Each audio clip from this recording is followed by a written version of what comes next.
Pertama-tama saya mau menyampaikan permohonan maaf saya yang sebesar-besarnya atas tindakan saya. Kesalahan saya telah mempublikasikan urusan pribadi saya ke khalayak publik yang tidak pantas untuk kalian konsumsi. Itu adalah salah satu kesalahan yang sangat saya sesali pastinya. Tapi terlebih daripada itu, tindakan itu juga terjadi di luar kuasa dan kendali saya. Saya tidak dapat mengontrol hal tersebut. Saya memposting, saya memviralkan, itu adalah tindakan yang tidak bisa saya kontrol ketika saya mengetahui adanya foto tindakan asusila yang dilakukan oleh suami saya dengan perempuan lain. Istri mana sih yang bisa sanggup, bisa berpikir normal, bisa mengatur tindakan ketika mengetahui ada sesuatu yang nggak pantas nih, ada perempuan lain yang bertelanjang di depan suami saya ataupun suami siapapun yang bisa mengalami kejadian seperti ini. Nggak ada yang rela, nggak ada yang nggak bisa kontrol. Pada saat itu saya bertindak dengan hati yang sangat terguncang, jiwa yang sedang kalut. Saya sedih, saya marah, saya luar biasa sakit, luar biasa di hati ini melihat screenshotan di handphone suami saya. Tidak ada yang normal setelah kejadian tersebut, nggak ada. Saya makan, saya mandi, saya bahkan sholat pun hal itu terus terngiang-ngiang di pikiran saya. Tidak ada kehidupan saya normal setelah kejadian tersebut, tidak ada. Berikut beserta kehidupan anak-anak ya.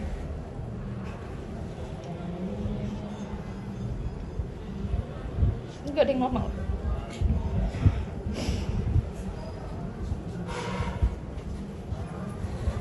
Ya.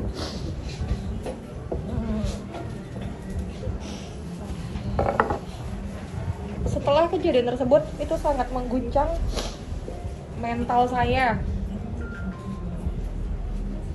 Anak-anak saya yang tidak mengerti apa-apa pun pasti terkena dampak. Pasti bertanya bapaknya di mana.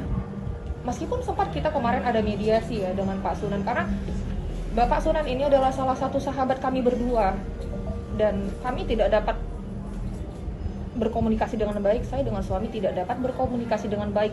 Pasti kalau ketemu pasti hanya ada saling menyalahkan, bertikai. Jadi di sini Pak Sunan sebagai kuasa hukum saya, totally adalah kuasa hukum saya, di sini berperan untuk membantu saya menghadapi kasus ini, beserta dia adalah teman baik kami berdua, makanya kemarin ada mediasi. Setelah kejadian itu anak-anak tetap bertanya ya, maksudnya dengan keadaan orang tuanya seperti apa, pasti itu terasa terdampak ke anak-anak kami. Kasih kepada suami mungkin Indah ini, sosok Indah ini sebenarnya siapa? Apakah emang hubungannya apa sudah kenal lama atau seperti apa mungkin Kak? Nah, izin menjawab ya Mas. Iya. Pada saat kejadian itu saya kan lagi luar negeri 2 jam, jadi hal itu saya ketahui 2 jam sebelum saya melakukan operasi di Bangkok. Jadi saya itu sedang bergegas ke rumah sakit. Jadi pada saat itu ya yang saya lakukan benar, yang memviralkan segala macam saya tidak bisa mengontrol, bahkan kepada dia pun saya tidak bisa bertanya lagi dengan yang terjadi situ ya amburadul aja, kayak bertikai, tapi bukan bertikai KDRT ya, lebih kayak ini gitu. Jadi nggak bisa bertanya Indah ini siapa, beliau ini siapa gitu, nggak ada komunikasi yang sehat, nggak ada komunikasi yang bisa terjalin, nggak ada. Setelah kejadian itu nggak ada. Sampai saat ini maksudnya? Sampai saat ini ada, yes. Tapi ditengahi oleh kuasa hukum saya agar masih tercipta komunikasi yang baik, karena kan tetap kami ini punya anak-anak ya. Tapi ya dalam proses mediasi maksudnya disampaikan nggak oleh suami bahwa siapa sih Indah ini? Suami menjelaskan nggak, mencoba menjelaskan nggak ke Clara? Sebenarnya saya tidak mau bertanya, saya tidak mau klarifikasi, saya menyerahkan kepada kuasa hukum saya. Kuasa hukum saya yang paham siapa perempuan tersebut, karena saya sebagai wanita ngelihatnya aja udah sakit Mas, konfirmasi ulang saya makin nambah sakit, yang ada saya gila gitu loh nanti. Jadi Kak, kuasa Pada hukum. bangsa. tadi kan bilang kalau komunikasi jatuhnya jadi saling menyalahkan ya kak. Mungkin dari suami sendiri menyalahkan kakak tuh seperti apa? Enggak sih. Sampai saat ini beliau permintaan maaf sama saya luar biasa dalam, menyesali luar biasa dalam juga, tapi tetap namanya hati wanita udah sakit, dikecewakan sehingga udah tidak ada timbul kepercayaan lagi gitu. Mbak Clara mulai mengetahui suami punya hubungan apa dengan perempuan tersebut kapan, terus pada saat itu kok bisa tahu bahwa ada video di HP-nya itu sengaja curiga atau seperti apa? Nggak, jadi pada malam hari itu kan kalau nggak salah jadi saya ini kan lagi program hamil ya bareng suami karena memang hormon saya ini lagi nggak stabil gitu. Jadi pada malam hari itu saya maksudnya mohon maaf sebagai perempuan bulanan lagi seperti itu. Saya sampai ngobrol sama Allah gitu, ya Allah, kalau memang engkau belum izinkan hamba memiliki keturunan, berarti memang ada sesuatu yang terjadi di belakang ini dan engkau yang paling tahu.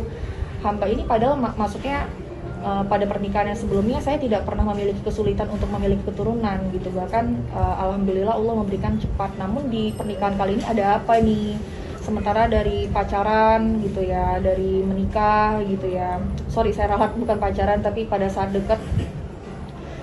saya dekat sampai saya menikah itu belum pernah saya periksa HP-nya karena saya tahu, maksudnya saya malas cari penyakit. Tapi nggak tahu kenapa pagi itu saya nggak meriksa dengan nada deg-degan, nggak kayak orang lagi happy, lihat aja lah, toh juga suami sah saya berhak dong punya segalanya dari beliau. Saya cek nggak ada. Saya ingat recently delete, rupanya ada. Jadi di situ sebenarnya ngeceknya nggak ada kecurigaan dan beliau juga nggak ada. Maksudnya nggak ada menunjukkan kecurigaan tersebut gitu, jadi nggak ada. Jadi itu adanya di recently delete ya kak? Iya, di Dan, recently delete. menurut beliau ini pertama kali atau gimana kak? Jujur itu di luar kuasa saya nggak tahu. Cuman yang udah Allah tunjukkan itulah gitu. Saya Kak Clara, maaf, semenjak ada kejadian ini, kemarin juga mantan suami kakak kan sempat melakukan gugatan di PA Jaksel gitu, perihal harta gonok gini. Mungkin kakak sudah tahu dong soal itu? Oh itu di luar konteks ini, nanti kalau boleh